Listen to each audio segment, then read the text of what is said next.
know, the first presidential debate of 2024 is airing on CNN on Thursday, but already it's mired in controversy after you-know-who's campaign press secretary was yanked from the network this morning. Take a look.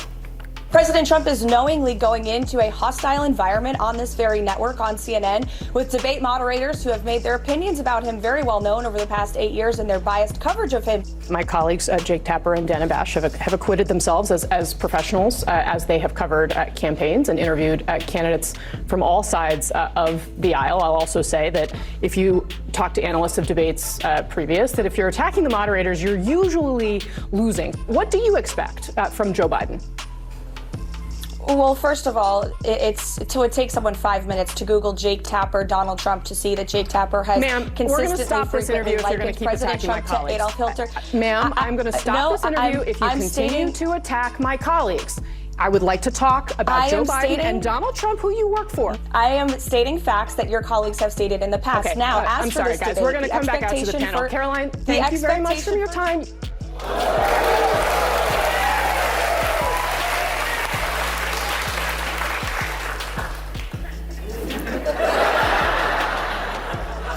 That was so good. So good. What happens when a rising conservative star faces off against a seasoned journalist with a reputation for aggression? Sparks fly, tensions rise, and reputations are put on the line. But what unfolded during Karoline Leavitt's live interview wasn't just another political debate. It was a moment so explosive that it left the internet buzzing and one of television's most recognized hosts scrambling to recover. Let's dive into the showdown that no one saw coming. Karoline Leavitt, a young and rising conservative voice, walked into the Morning Current prepared for a tough debate. The show was known for its intense political discussions, and its host, Paul Danning, had built his career on dominating conversations. But Karoline wasn't intimidated. She had faced her share of confrontational interviews before, and she knew exactly what to expect. Or so she thought. The segment began like any other. Paul introduced Karoline with a tone that was polite but carried an unmistakable edge. He wasted no time diving into the topic of media bias, accusing conservative outlets of spreading misinformation while insisting that networks like his were simply correcting the record. It was clear from the start that Paul wasn't interested in a balanced discussion. He wanted to win. What did he win? He won the discussion. Karoline, however, came prepared. She had examples, facts, and a calm demeanor that made it clear she wasn't going to back down. The tension in the studio was palpable, but no one could have predicted just how heated things would get. And then came the first spark. Media has pretty much always been fair to each side. And now when we've gone to this place where you only hear this, see, we have to tell you both sides. That's why Alyssa's here, that's why Anna's here, because we don't all think the same way. As the conversation unfolded, Karoline brought up Jake Tapper, a prominent journalist often accused of bias against Donald Trump. She pointed out instances where Tapper had made misleading statements about Trump's policies, claims that could be easily verified with a quick Google search. Paul immediately cut her off. "Ma'am," he said sharply, "I'm going to stop this interview if you continue to attack my colleagues." His tone was firm, almost threatening. He insisted that the discussion focus on Trump and not on what he called baseless attacks against journalists. But Karoline didn't flinch. "I'm not attacking anyone," she replied calmly. "I'm stating facts.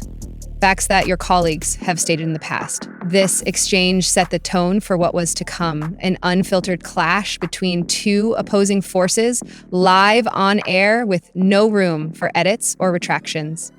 But things were about to escalate even further. Paul Danning wasn't just any journalist. He was known for his aggressive style and his ability to control conversations. His interviews weren't about uncovering truths, they were about asserting dominance.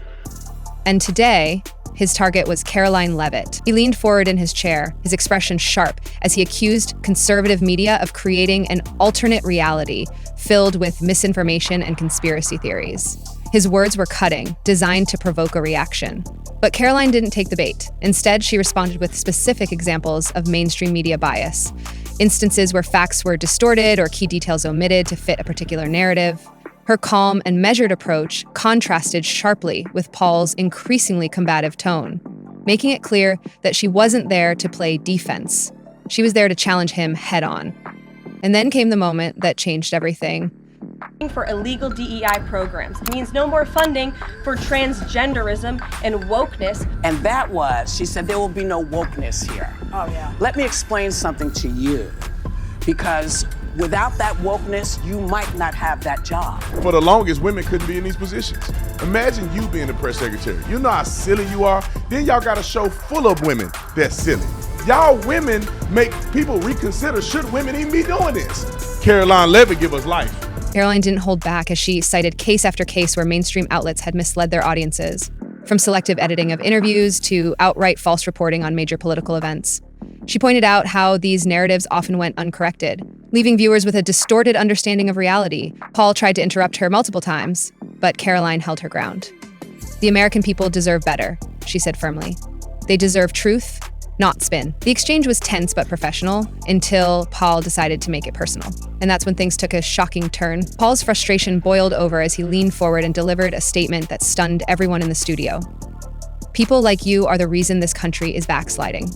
His voice carried an unmistakable bite as he accused conservatives of pushing a fake narrative of victimhood while silencing opposing viewpoints. The studio went silent. Karoline blinked, but remained composed, her eyes fixed on Paul like a blade honing in on its target. She let the moment hang before responding with two simple words. Excuse me? But Paul wasn't done yet. Paul doubled down on his attack, saying conservatives wanted control under the guise of free speech. But then he made a critical error. He used the phrase, your people. The words hung in the air like a loaded weapon, their meaning open to interpretation. Karoline seized the moment without raising her voice or losing her composure. Would you like to clarify what you mean by your people? She asked calmly. The tension in the studio became suffocating as producers exchanged nervous glances and crew members stiffened in anticipation. And then came Paul's weak attempt at damage control. Caught off guard by Karoline's question, Paul hesitated. A rare moment of vulnerability for someone so seasoned in live television. He quickly clarified that he meant conservatives, but spoke too fast, making his response sound rehearsed rather than genuine. Karoline tilted her head slightly and asked another pointed question. So just to be clear, when you said your people, you weren't referring to anything beyond political ideology? Paul's lips pressed into a thin line as he realized he had walked straight into her trap. And then came his fatal mistake. In an attempt to regain control of the conversation, Paul snapped, maybe if conservatives spent less time playing the victim and more time contributing something to society, we wouldn't be having this conversation. It was an arrogant statement. And it was broadcast live for millions to hear. Karoline didn't need to say much after that because Paul had already sealed his fate. And the fallout was immediate. Within minutes of the segment airing, clips of Paul's comments began circulating online. Social media exploded with reactions ranging from outrage to disbelief as viewers dissected every word of his exchange with Karoline. For Paul Danning, this wasn't just a bad day at work. It was a career-defining moment that would follow him for years. And it all came down to one final truth. Karoline Leavitt walked into the Morning Current expecting a tough debate, but left having exposed something far more significant. How easily media narratives can unravel when confronted with facts and composure. This wasn't just about one interview, it was about holding those in power accountable and reminding viewers that even seasoned journalists aren't immune to scrutiny. What do you think? Was this just another heated debate? Or did it reveal something deeper about today's media landscape? Let us know your thoughts below.